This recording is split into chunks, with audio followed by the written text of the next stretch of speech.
Hey everybody, welcome back to my channel, and today is going to be another Tales from the Salon. It's a nail tech horror story. I hope you all are enjoying this series. If so, make sure that you are subscribed to the channel with the notification bell on so that you don't miss out on any more of my videos.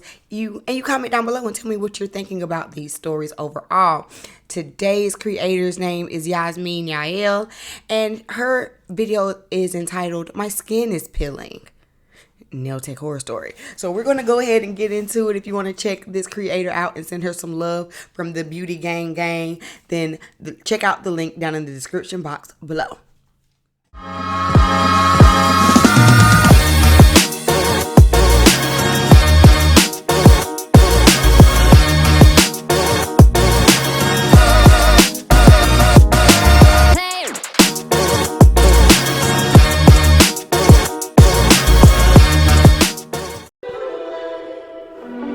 What's going on, YouTube? Welcome back to my channel, and if you are new, welcome to my channel. As you can see from the title, or if you follow me on Instagram, then you know that this is the story about my nail salon horror experience, whatever you want to call it. This has never happened to me. I've never had a bad nail experience. I never thought I'd be one of the girls that I'd be watching tell these stories, but here I am. So I started to grow my nails out. If you guys have seen my real nails, you've seen that my nails get very long. And that also is with thanks to my nail tech. She helped out with that a lot. So, you know, she's just done my overlays, my full sets, whatever I want. When I bring a picture in, she does it. You know, I've never been disappointed. I can just bring whatever in and she does it. I've never been the type, besides back in the day when the designs was different from back in the day to where they are now. So, you know, I might have did a lot in those days, but these days I'm more simple with my nails. I don't like a lot of stuff on my hands. So, you know, even the stuff that I bring in, like, it's easy to do regardless, but like, she always does a great job. Like, I've never been disappointed in my nails. I decided to go to a black nail tech. I'd never been to a black nail tech before. I have my personal reservations going, you know, as far as like the stuff that be on their website, what they do and don't do, all the extra fees and stuff like that, trying to fight with everybody else to get a spot, and then half the time they don't do work after 4:30. So a person like me, I'm SOL anyway, you know, I just never went to one. Plus I had my lady, so it wasn't no reason for me to go to nobody else. I'm gonna stop right there just because that kind of like, oh, that hit me. I was like, oh. I do think that a lot of times black nail techs do get a bad rep because they do have deposits or, you know, cancellation fees and things like that, when other people, when there's literally a nail salon on every corner and you could just run in and get them done at any time from 9 to 9, you know, with the Vietnamese salons and things like that. So I do understand that in this new nail industry, those things can be an inconvenience. But also, I don't think it's, again, I said this in another video. I don't know if the video came out before this one or when, but I've said this before in a video. I don't think that it's fair to lump all of the service professionals like, oh, well, you know how black nail techs are, or you know how small businesses are, or you know what I'm saying? Because a person's policy is a person's policy, and it's a big difference when you are just you working on nails by yourself in a salon suite or your home or whatever, versus, you know, in one of these Vietnamese salons where they literally have 20 employees just waiting for someone to walk in. I'm sure she didn't mean it that way, but I was like, ooh, I was a little hit. I ain't gonna lie. So this time I saw a set online and I was just like, you know, I feel like It's pretty. I just need to go to a black nail tech to do this one. So I ended up looking around. I found a girl. I looked on her page and I found something different that I liked.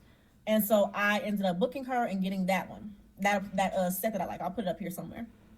And so she did a great job. Like, I love my nails. They were very cute. But when I looked later, I didn't notice this the first time. When I looked on her website later, I realized that she didn't do feels. I don't know why. I don't know.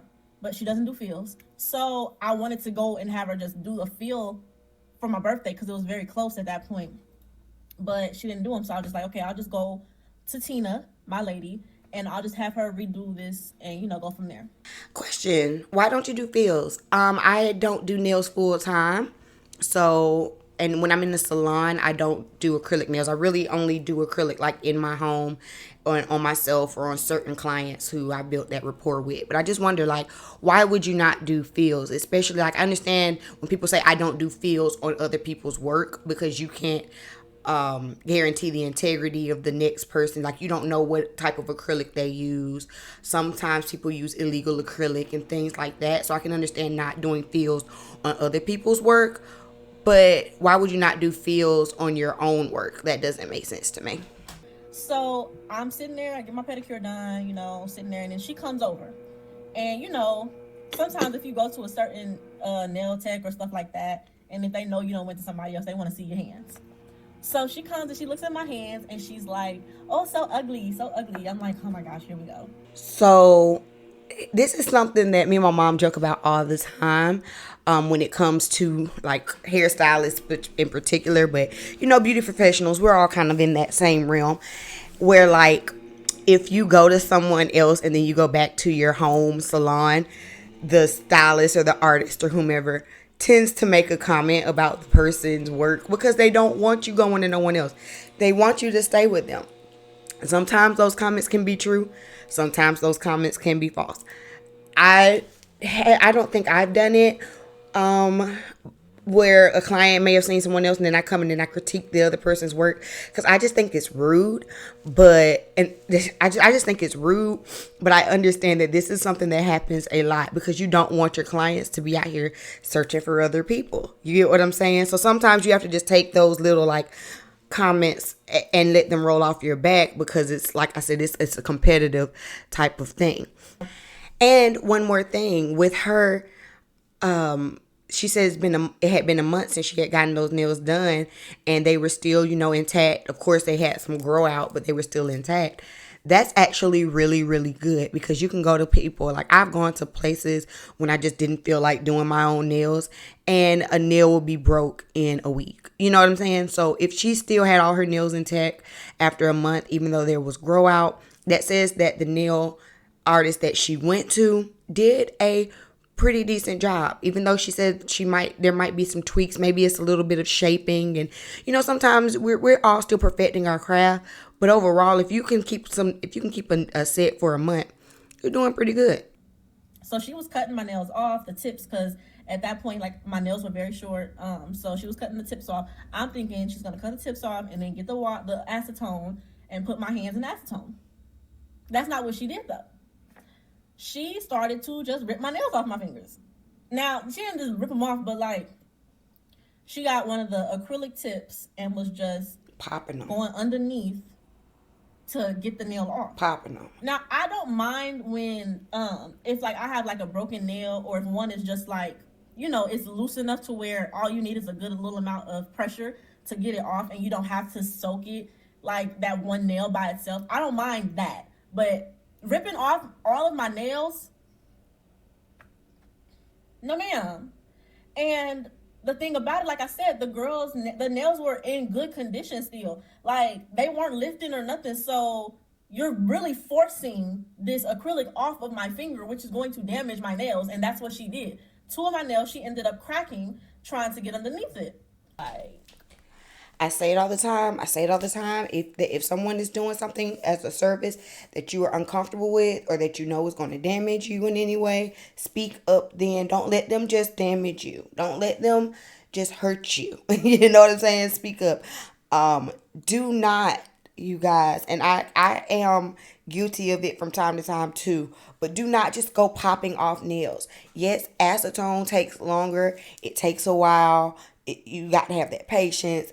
But don't just go popping off your nails, because then you're going to damage your nail bed. And you don't want to do that. You don't want to do that. I just wish that Tina would have took them off, because she would have took them off properly. Finally, Tina comes. She's looking at my hands. I told her, like, the girl cracked my nails. Like, as she was taking them off, whatever. So, I show her the picture of what I want. I tell her, I want these nails. This is what I had. I want it exactly like that. That's when she goes back into, oh, the girl did this or that wrong, this and that did them the first time. I'm like, I don't want to hear about that. I just want you to do my nails. I don't really care about what the old set was, what was wrong or right with it. So she also was asking me, did I want the V or did I want like the wide smiley? That's what they called it. I had the wide smile or whatever. And so I was like, what do you think? Because our conversation was going on for a long time about what I wanted. Normally they don't go on this long about what I want. We just get right into it. I don't know what was different this time. But so I'm like, okay, well, what do you think? Do you think I should just get the V? And she's like, I mean, it's up to you. I said, okay, let's just do the V. So we do the V. Now she starts to put the tips on and she asked me the length. I just wanted them probably slightly shorter than this. Not they wasn't gonna be all the way down here. It probably was slightly shorter. So she starts to do the V, and I can already see that the V isn't going well. She says that the V, my nail was too short to do the V. I'm no nail tech, but I feel like that. I feel like that's not accurate. I feel like regardless of how long it is, if you start at a certain point, and especially with how long my nails were, if you start at a certain point, you can get the effect that you're trying to create. Because I was sitting up there, and even though I trust her, something was already telling me that this was gonna go wrong, but I was just like, no, I'm just nervous because I went to somebody else and got it done. And plus, she's done tips on me, but that was back in the day when using the powder wasn't necessarily what people did. They used polish, but I based what I knew she could do with the polish off of what she could do with the powder. Probably was my mistake. That I'm gonna stop there because that is very true. I do not do pink and white nails. I can't speak on pink and white nails. I don't do pink and white nails. I've never I think I've attempted the sets when we've had to do the sets, back in school. But after school, I didn't do pink and white nails. That is not my ministry. You come to me wanting pink and white nails, then I'm gonna turn you to the next person because it's completely different than like when you just get like a French tip and you just paint them. Okay, that's one thing. But when you have to actually control that powder and work with that powder and making sure that the ratio, the pink ratio to the white ratio is right, and you don't want any bleeding, and you kind of want the ombre to fit. It's definitely work. It's definite, and it definitely is a different type of skill. So sometimes if you're not going to someone who really knows that skill, it's not going to come out how you want it to come. So don't think that just because someone can do really, really, really pretty French tips or whatever with polish that that's going to translate into powder, because those are two different mediums. But I was not happy. I asked her how much it was. She told me 82. I'm like, $82 for what? I've never even spent that much with her. Period. Not like outside of tipping. I thought I was gonna pay like probably like $60. Because that might have been what it was if I'm getting a pedicure, getting them removed, and getting a full set. And plus she's doing the powder. I'm thinking probably $60, and then I'll tip her whatever. Well, I'm just thinking price wise $82. Honey, I spent 80 on a pedicure. I don't know about y'all, but this girl here likes to get the deluxe pedicure. I want the hot stones. I want the paraffin wax. I want you to get all up in there. I want the mask. I want all of that. So 80 is legitimately my pedicures, which is why I don't get pedicures all the time. But with a soak off what is normally like what 10, 15, let's say a cheap pedicure is 25, so that's at 40. And I know a full set would be more than 20, especially if you're doing a pink and white set. A pink and white set, I think the last time I went and got one done, because I actually did go and get a pink and white set done earlier this year when I was growing out my nails and I just wanted someone else to do them. I was just tired of doing my nails, and I paid $70 for the set alone. Like, I didn't get anything fancy. I might have ended up getting like a couple of rhinestones on two of my nails, but other than that, I paid $70 for a pink and white set. So I don't know, I don't know what the nail prices are running like that when it comes to acrylics anymore, since I do my own. But that doesn't sound like outrageous to me. I'm not gonna lie. But I can understand if you're not happy with if you're not happy with your service, you're not gonna be happy with the price regardless, because you have to pay for it. All right, so this is the set. Okay, let's start right here with this pinky and the V. The V is very shaky, and It has nothing to do. I know she was saying that it's possibly the length and the length is too short. It has nothing to do with the length. It has everything to do with the application. Because if you're going to do that V, it would be like sculpting out this stiletto, like how I wear stilettos.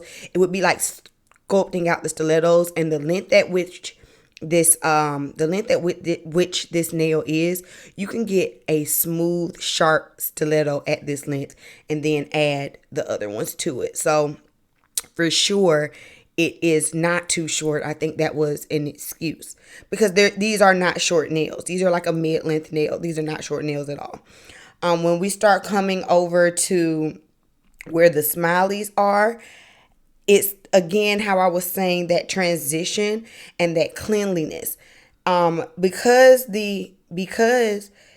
you can clearly see the wobbliness of the white into the pink.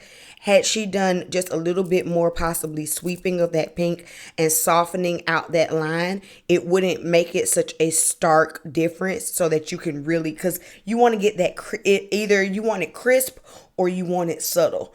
But where it is now, it's not crisp and it's not subtle, which makes it look wobbly and wonky.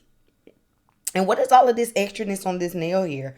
What is all this extra cuticle and skin, and what is all of this? Yeah, I would not have been happy with that, with $82 for that either. Oh, you see this nail over here on the end? That one too. That one almost looks like a square. It doesn't even look like it's circled off. Yeah. Oh. I was just like, I just couldn't wrap my head around how Tina just messed my nails up. My mom called Tina that night and let her know that that I wasn't happy with my nails. And so the next morning, my mom tells me to go up there at whenever time. I ended up leaving my job. This was my last day at that job. So I ended up leaving there a little earlier than usual so I could actually be at the nail salon. So I get to the nail salon, and this is at like 4 o'clock-ish probably. And so the guy, who I later found out was the owner, I thought it was a different person that owned the place, but apparently he's the owner. He comes over to me to look at my nails. So he comes and he looks at my nails, and he takes me over to one of the chairs because Tina's working on some people.